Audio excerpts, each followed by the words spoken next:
Welcome to San Joaquin Spotlight, a public affairs program featuring conversations about life in the central San Joaquin Valley. This program is brought to you in partnership between KFSR 90.7 FM and CMAC Fresno. I'm your host, Sevag Tateosian. Today we're going to be talking about ag in Fresno County with the CEO and President or Executive Director of the Fresno County Farm Bureau, Ryan Jacobsen. Ryan, welcome to the program. Thanks for having me. As we sit here in the studio, it's nice and cool, but outside it is very hot, and it's going to be hot for the next couple of days. For ag, is that good or bad? Well, things are definitely heating up when we're looking at this upcoming weekend and over the next week. No, the 109, 110s, 108s are not good for agriculture. A lot of people, the best comparison probably is people and plants are pretty much the same. They like that adjustment period. And when you go from, high 80s to 110 overnight, essentially, or within a very short span, 2 weeks, it's not good for the plant. So we're hoping that those temperatures come down more realistically. When you look at kind of that perfect ag temperature this time of year, that 90 to 95 is pretty much a sweet spot. Although up to 100, the plants and animals are okay. But once you start exceeding that 102, everything really starts to go backwards. What happens if it's too hot? I mean, let's say that we hit 100-degree temperature for 2 weeks straight. What happens to the fruit? Well, when you start to get those extreme temperatures, particularly for a long duration, there's many things. First off, when you're looking at the plant side and the fruit side, you're going to see some burn.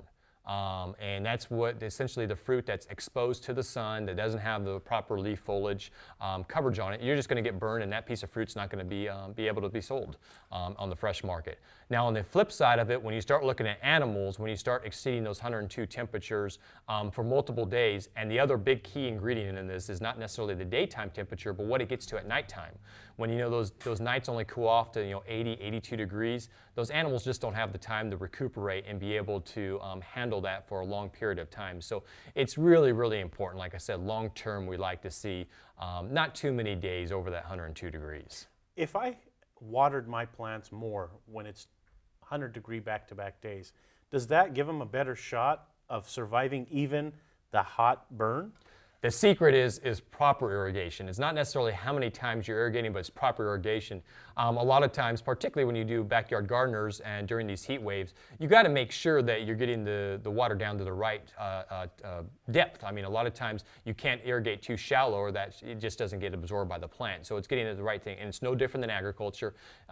Farmers and ranchers, number one, you gear up for weekends like this weekend. When you're seeing these extreme heats that we're going to see here pretty quickly, farmers and ranchers were definitely making sure that the water was in the ground prior to hitting these temperatures and during the time you're hitting the temperatures. But again, you're making sure you get that right soil profile so that the plant's able to withstand these temperatures. When I was younger, I would water in the daytime. When it was hot outside, I would go out there and water. And people would tell me that's not good for the grass, that's not good for the trees, not good for the vegetables or fruits. Is that true? Particularly when you're applicating on top of the plant, yeah, typically that's not good when it's hot. Because again, you're applying something onto a hot surface and the plant doesn't like it. Now, is it bad? It's probably better than not getting any water at all, but at the same time, it's probably more desirable to do it during times in which it's cooler outside, obviously. In agriculture, obviously, so much of what we do is, particularly on our west side now, it's delivered straight to the root zone. We have drip irrigation that's going down directly to the root zone. So in those applications, you're able to have a lot more ability to deliver that. But again, when it comes to what you're doing in your backyard, you definitely want to be sensitive to how hot it is outside. You mentioned west side, and for a while we were hearing about west side of Fresno County not getting enough water. Has that water thing been resolved? No, we're in the middle of another bad year. 2009, and most folks here locally will remember, that was the year when it really hit a crux, and that's when we started out with a 0% allocation, ended up with a 10% allocation. Thousands of employees on the west side didn't have jobs. We saw hundreds of thousands of acres in this county fallowed. This year, we're at a 20% allocation. It's pretty easy to do the math. 20% is more than 10%, but not by much. In a 20% allocation year, you're dealing with essentially a couple, I think it's 1.5 inches, 2 inches of water per an acre. Most crops, even the most water sensitive crops, the ones that don't take very much, you're still going to need something in the zone of somewhere between 15 and 20 inches. So when you start looking at this year, what it's going to turn out to be, we are going to have acres that are fallowed. There is going to be less unemployment. There's going to be less opportunity for the local communities to bring that wealth of agricultural products in, and it really does affect the whole economy. We here on a local level, we talk about typically for every dollar generated on the farm, it turns over 3.5 times the local economy. So in 2011, Fresno County had a $6.88 billion direct farm gate value. But in the overall economy, you're looking at a $30 billion industry just in this one county alone. So there are effects. You start taking away some of that money, you will see ripples to the local economy. There's a lot of people who say, well, even if the land's not being farmed, federal subsidies kick in and the federal government pays the farmer.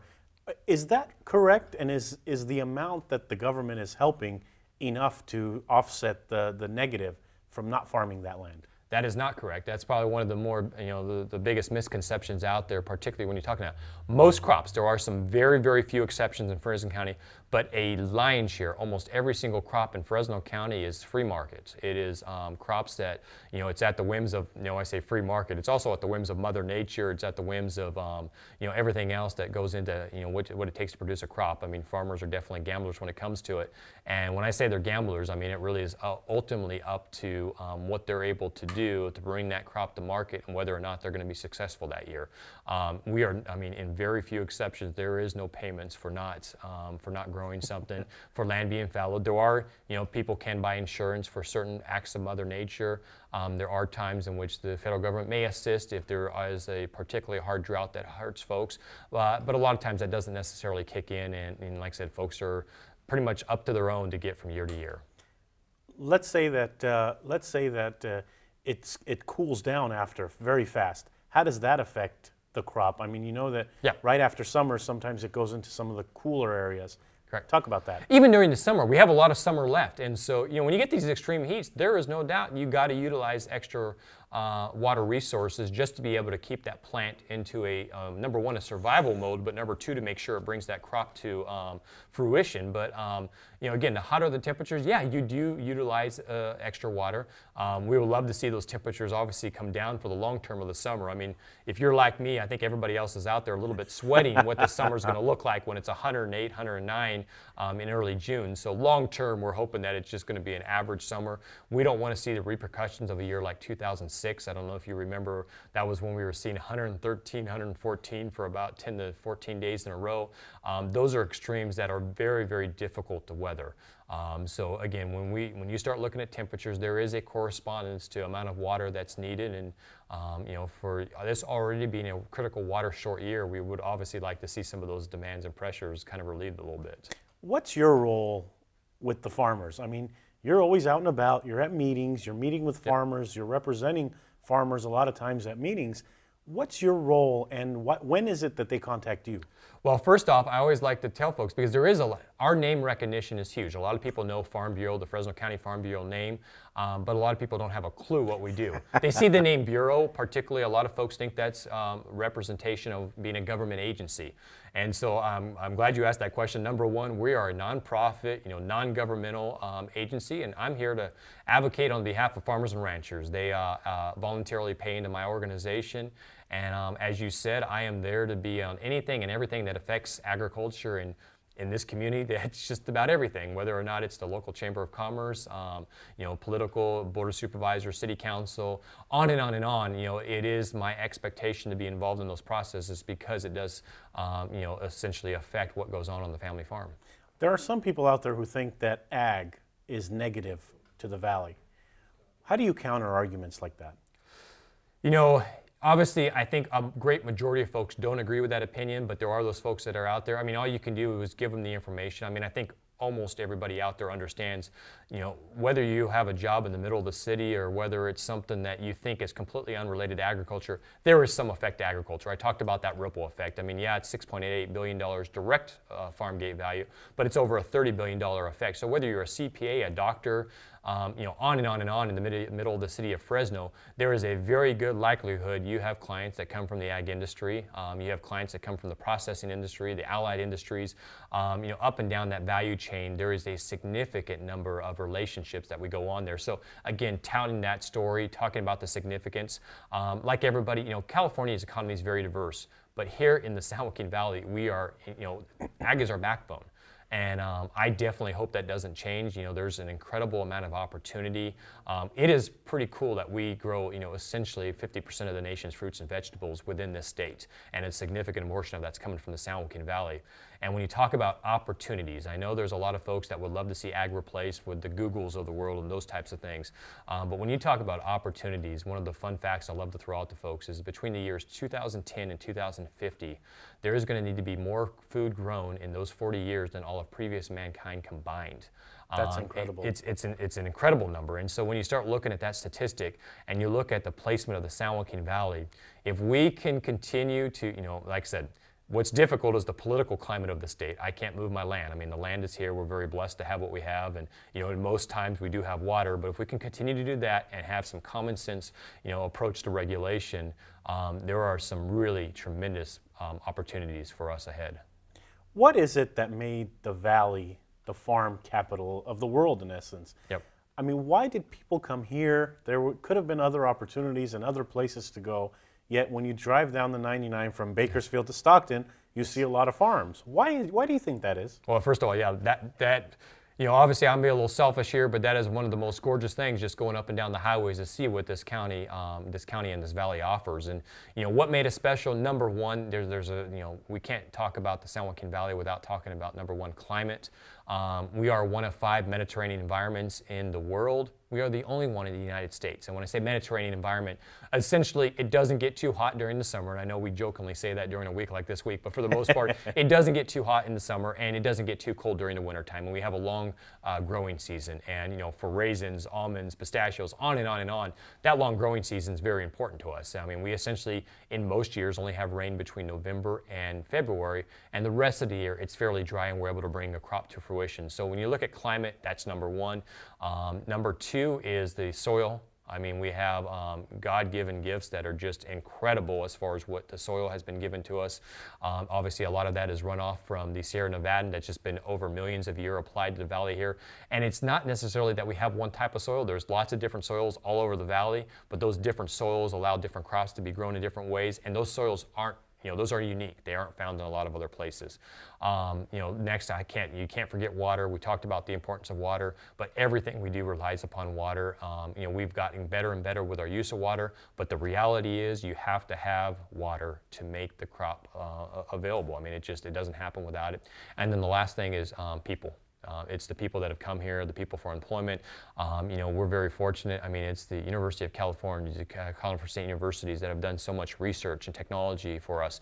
It's the private entrepreneurs that have come here, starting back in the gold rush, the folks that have come here to, start their businesses, start their farms. They've been innovative, the most innovative that's seen ever in the historical context of the world. And so, we're just very fortunate. All that came together to really make us the ag leader in the world.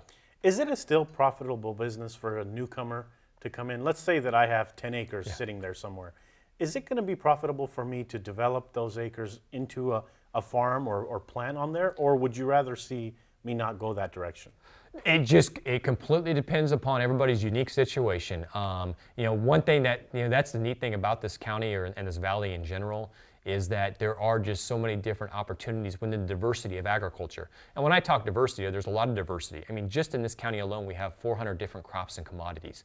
I mean, most other states don't even come close to that. For your sake, I mean, this is one of those fun facts. Fresno County, back in 2011, if we were our own state, we would rank number 26 in the United States. And we're next to Idaho and some of these other states that you would think of big ag counties.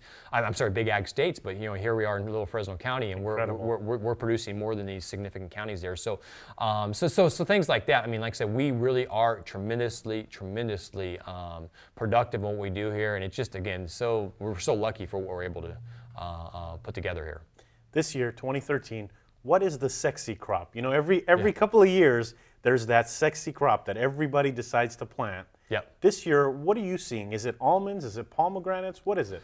Well, first off, I mean, you can't talk about the San Joaquin Valley and particularly Fresno County without the importance of the grape. And the grape is just, it's a historical significance, but it also has that current significance. The local wine market is booming. I mean, we're very fortunate right now. Things are doing very well for that. When we talk California wine, a lot of folks want to start, naturally start thinking about Napa, Sonoma, the Central Coast.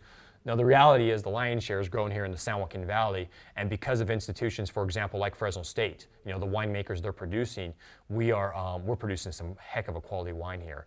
And some of that quality, obviously, there's a combo effect. The winemakers' skills are incredibly improving because of the education that's going on here locally, but secondarily, just the quality of the grape that we're producing here on the farm.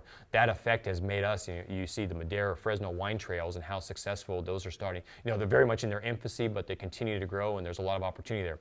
Almonds, you can't talk, the valley without almonds now. I mean, that was a crop that, as a kid, I still joke with folks in the sense that, at schools, instead of peanut butter, they fed us almond butter because I think it was cheaper at that point than peanuts were. And now today, the complete reversal. I mean, it's the #2 crop in this county.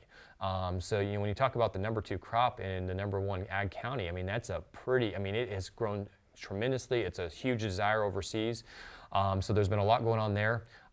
Sexy crops, pistachios, a lot of pistachios coming into existence now. I mean, it's one of those things that, we never saw in near the top 10 crop, and now it's number 10 on the list. And then the last thing, I love this fact. I mean, the thing that most people here in this county don't understand and don't realize, our #3 crop, and I think I just point this out because of the sheer, the significance of it's being the #3 crop, and most people just don't even know it's grown in the county, is tomatoes. Tomatoes. Tomatoes is our #2 crop. #3 crop is tomatoes. It's our #3 crop, and it's the cannery type of tomatoes. You're not typically going towards the fresh market, but it's tomatoes going into your cans, your pizza sauces, on and on.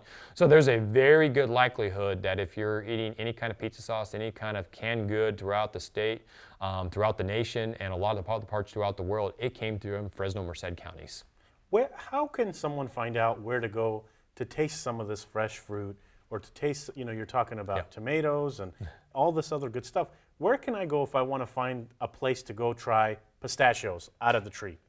Well, that's a good question. There's a lot of opportunities. Obviously, #1, farmers markets are increasing in popularity just incredibly. Here, even on the local level, we've seen a huge increase, and those will continue to get stronger and stronger, and that's great.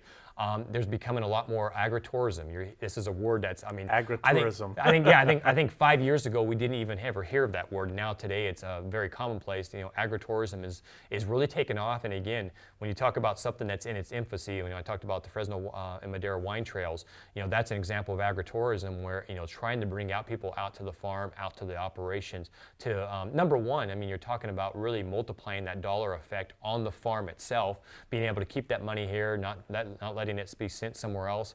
But #2, it just helps the ability of the farm to stay productive over the next many years. Particularly when you look at the younger generation. There's a lot of excitement in these types of agritourism activities there. And it can be, agritourism is kind of defined. It can be as simple as anything that's, wine tasting, but, there's, everything from a dude ranch where you have the opportunity to go ride a horse to just going out and, again, ripping a pistachio off the tree, taking, right now, I know a local operation that's, you can get apricots, pick the apricots directly off the tree. Those type of pick operations, any of those things are becoming more and more popular. Again, we're so spoiled here that, you can go to the Fresno County Fruit Trail website and you can see all the different places where you can stop and get fruit just harvested from the trees. There's just a lot of different opportunities out there for people to be involved. I can't not ask you this question about competition coming from overseas. We hear that, China had garlic for a while, and we're used to having garlic from Gilroy. But what is going on in the international world? Are we seeing that there's more and more products coming in from around the world? Correct. And #1, just for a fun fact, actually Fresno County is the garlic capital now. Fresno County is the garlic capital. Yeah, actually, we actually ship most of our garlic, or not most of it, but much of it goes over the mountain range there to Gilroy, but a lot of it's being produced here. Actually, garlic is in our top 10 crops. And again, a lot of people don't realize that's a major crop grown here. That's incredible. Yeah, it is. As far as when you talk about the global economy, absolutely. we are playing on a global market. And whether particularly, let's say wine, for example, we're competing with the Argentina, Chile, Australia, the Europe places. I mean, you bring all that together, yeah, we are definitely on a worldwide market. We're price takers, we're not price setters. We're taking what the world market gives us. So I mean, a lot of that is dependent upon what's happening as far as Mother Nature's giving other parts of the world and what the overall supply is. But here recently, I mean, especially when you start looking at California, we're very fortunate. Right now, we're export heavy. We're being able to export to all places over the world. It has a lot to do with just people love California produce. I mean, because again, there is no other place in the world that's growing the most safe and most affordable food that's out there as we are here. But secondarily, we have a lot of what we have to do deals with how that American dollar is doing. The weak American dollar, although it may hurt certain industries, it definitely benefits California agriculture simply because we're able to ship our produce all over the world for, in a sense, it's cheaper for other countries to buy. And so that's why we've seen such a boom locally here with so many of our ag products, is because the foreign markets and that weak American dollar has really helped drive that market. What are farmers telling you? I mean, you have a lot of contact with farmers across this county, farmers that deal with different product. Is there something that they're telling you that's a common, not a complaint, but what are they voicing to you?